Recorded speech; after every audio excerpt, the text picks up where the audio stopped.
मी Bhimrao Kadale Patil BKP मराठीमध्ये आपलं सर्वांचं स्वागत। आज नवीन दिवस, नवीन विषय, नवीन दिवसाची नवीन अशी चर्चा।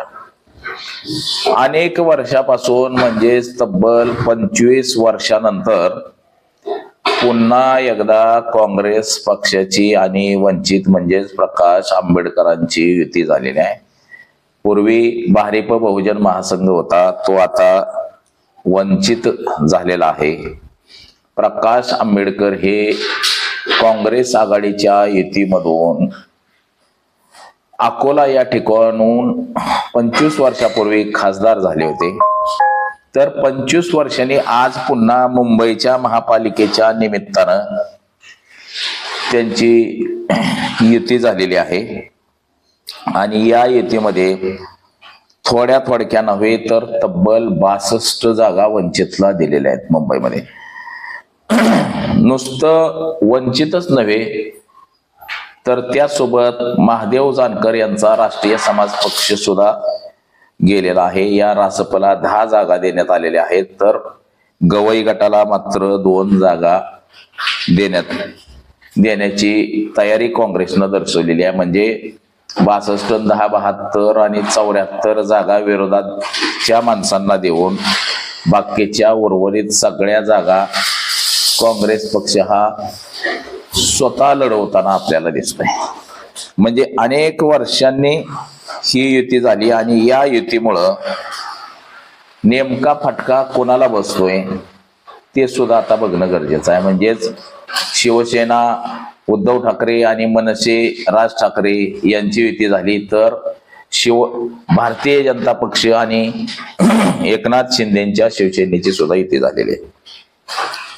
तर याच विषयाची आज चर्चा घेऊन आलोय आपण। तर चला, सर्वप्रथम आपण जर चॅनल सबस्क्राईब केला नसेल तर चॅनल सबस्क्राईब करावा ही सर्वांना विनंती। आणि चला चर्चेला सुरुवात करूया।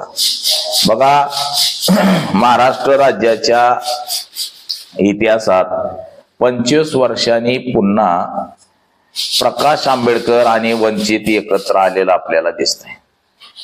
गेल्या अनेक निवडणुका आपण पाहिल्या की वंचितचा फटका हा काँग्रेसला कशा पद्धतीनं बसला हे आपण अनेक निवडणुकांमध्ये बघितलेलं आहे।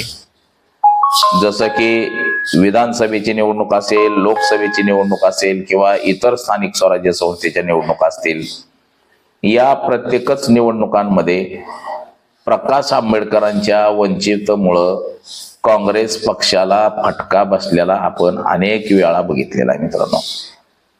त्यात आता मुंबई महानगरपालिकेची जी निवडणूक आहे, या निवडणुकीला रिस्क नको म्हणून काँग्रेसनं आता वंचितचा हात सोबत घेतलेला आहे, वंचितला हात दिलेला आहे। आणि वंचित सोबतच राष्ट्रीय समाज पक्षाचे महादेव जानकर यांना सुद्धा सोबत घेतलेलं आहे आणि त्यांना 10 जागा देण्याची तयारी ही काँग्रेसनं दाखवलेली आहे। त्याचबरोबर जो गवई गट आहे, या गवई गटाला देखील सोबत घेण्याचं काँग्रेसचं मानस आहे आणि त्यांना 2 जागा सोडायचं काँग्रेसनं ठरवलेलं आहे। आता ही काल जी पत्रकार परिषद झाली, या पत्रकार परिषदेला मात्र प्रकाश आंबेडकर हे उपस्थित नव्हते। त्याचबरोबर मुंबईच्या ज्या अध्यक्ष आहेत वर्षा गायकवाड, या देखील या पत्रकार परिषदेला उपस्थित नव्हत्या।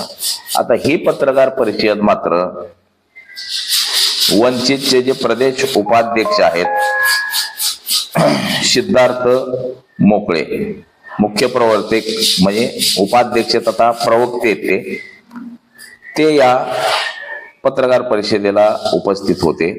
तर काँग्रेस पक्षाचे महाराष्ट्राचे प्रदेश अध्यक्ष हर्षवर्धन सपकाळ हे सुद्धा उपस्थित होते। आता मुंबई महानगरपालिकेसह महाराष्ट्रातल्या 28 महानगरपालिकांमध्ये वंचित आणि काँग्रेसची युती झालेली आहे। प्रभादेवी येथील काँग्रेस पक्षाचं जे टिळक भवन आहे या टिळक भवनामध्ये घाईघाईत काँग्रेस आणि वंचित यांनी पत्रकार परिषद घेतली होती आणि काल या गोष्टींचा सगळा जाहीर करून टाकलं की काँग्रेस आणि वंचित हे एकत्र येत आहे. म्हणजे तब्बल 25 वर्षानंतर भाजप सोबतची जी आघाडी होती काँग्रेसची 25 वर्षाच्या अगोदर ती तुटली होती 1999 ला.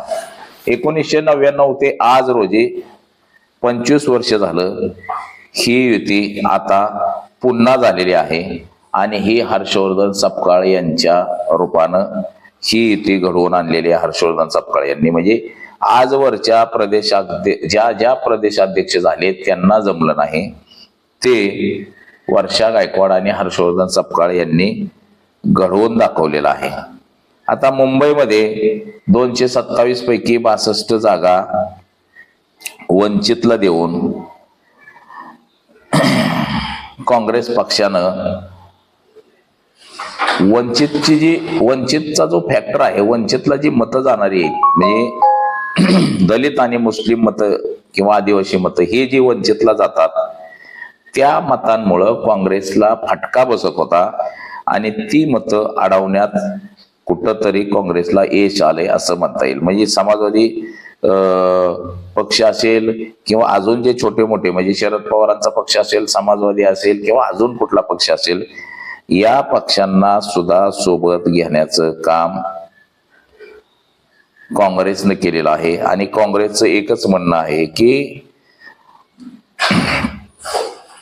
भारतीय जनता पक्षाला जर अडवायचं असेल, थांबवायचं असेल तर सगळ्या छोट्या छोट्या पक्षांनी आघाडी करूनच भारतीय जनता पक्षाच्या विरोधात निवडणूक लढवावी लागेल.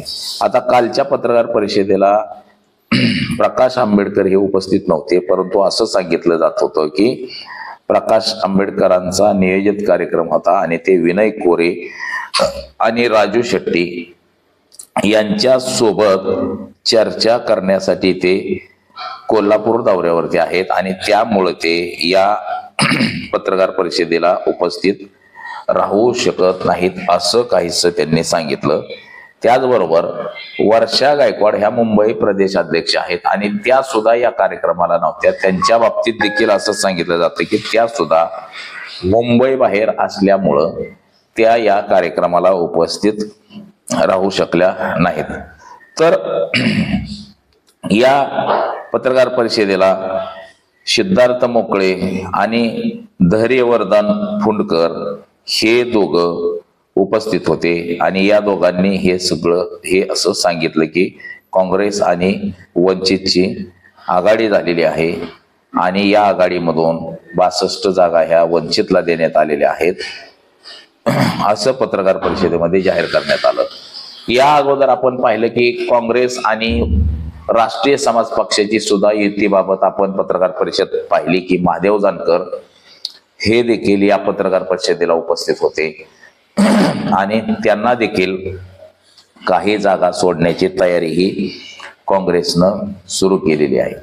आता काँग्रेस हे सगळ्या समविचारी पक्षांना सोबत घेऊन आघाडी करून भारतीय जनता पक्षाच्या विरोधात लढण्यासाठी सक्षम पर्याय उभा करत आहे. म्हणजे जातीवादी पक्ष आणि धर्मांध शक्तींना जर रोखायचं असेल तर ही समाजवादी विचाराची जी मतं विखुरली गेलेली आहेत ही मतं कुठंतरी एकत्र आणणं गरजेचं आहे असं काहीसं आता काँग्रेसला वाटू लागलेलं आहे. आणि त्याच दृष्टीनं काँग्रेसची ही सध्याची वाटचाल सुरू आहे. भाजपचा जर वारू रोखायचा असेल तर ही सगळी मतं एकत्र आणणं गरजेचं आहे आणि यासाठी पुढाकार म्हणून हर्षवर्धन सपकाळ यांनी घेतलेला आहे आणि तसं त्यांनी नियोजन सुद्धा केलेलं आपल्याला एकंदरीत दिसते. आता ही जी युती झालेली आहे ही अशीच युती मुंबई महापालिकेसह महाराष्ट्रातल्या 29 महापालिकांमध्ये आपल्याला दिसेल. पुण्यामध्ये सुद्धा वंचित आणि काँग्रेसची आघाडी झालेली आपल्याला दिसेल. त्याचबरोबर पिंपरी चिंचवड असेल, अमरावती महापालिका, सोलापूर महापालिका या सगळ्या महापालिकांमध्ये युती झाल्याचं आपल्याला दिसून येईल. याच्यातून एक असं दिसतंय की 25 वर्ष ही युती तुटलेली होती, रखडलेली होती. अनेक वेळा ही युती करण्याचा प्रयत्न केला, जसा की 2019 मध्ये सुद्धा केला गेला. त्यानंतर 2024 मध्ये सुद्धा युती करण्याचा प्रयत्न केला गेला. परंतु ज्या जागा वाटपाचा विषय होता, म्हणजे जागा कोणाला कुठल्या द्यायच्या आणि किती द्यायच्या याच्यावरून ते घुंगडं कुठंतरी फिसकटलेलं होतं. तर आता ते कुठंतरी हर्षवर्धन सपकाळ यांच्या प्रयत्नाला यश येताना आपल्याला दिसलं आणि कुठंतरी ते जुळून आलेलं हे सगळं दिसतंय. तर बघा, वंचितचा फॅक्टर आणि वंचितमुळं काँग्रेसला किती संजीवनी मिळते हे सुद्धा आपल्याला येणाऱ्या काळामध्ये दिसणार आहे. म्हणजे 15 तारखेला जे मतदान होणार आहे आणि 16 तारखेला याचा निकाल होणार आहे. या निकालाच्या दिवशी मात्र नेमकं मतदारांनी कोणाच्या पारड्यामध्ये आपलं बहुमल मत टाकलंय हे मात्र त्याच दिवशी आपल्याला समजणार आहे. परंतु सध्या तरी वंचित आणि काँग्रेस यांची मात्र युती झाली हे तितकंच खरं आहे. तर आज एवढंच. माझा सहकारी कॅमेरामन अनिकेत सह, मी भीमराव कडाळे पाटील.